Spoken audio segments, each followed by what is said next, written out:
સફળતાને માત્ર એક જ ડગલું દૂર હતી વિનેશ ફોગાટ અને ડિસ્ક્વોલિફાય થઈ ગયા બાદ હવે આજે એક્સ પર તેમણે ટ્વીટ કર્યું છે.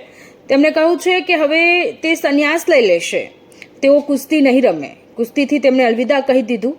વિનેશ ફોગાટ કે જેઓ પેરિસ ઓલિમ્પિકમાં ગોલ્ડ લાવવા માટેની જે તમામ તૈયારીઓ હતી એ તૈયારીઓ કરી જ દીધી હતી. ફાઇનલ મેચ રમવા માટે પહોંચ્યા અને 100 ગ્રામ જેટલું વજન વધારી આવ્યું. એ જે આગલી રાત હતી એ આગલી રાતે ઘણી મહેનત કરી, વાળ કાપી નાખ્યા, ખાધું નહીં, પાણી પણ ન પીધું, પરંતુ છતાં પણ 100 ગ્રામ જેટલું વજન. અને આ 100 ગ્રામ વજનને કારણે વિનેશ ફોગાટ કે જે ગોલ્ડથી એક જ પગલું દૂર રહી ગઈ.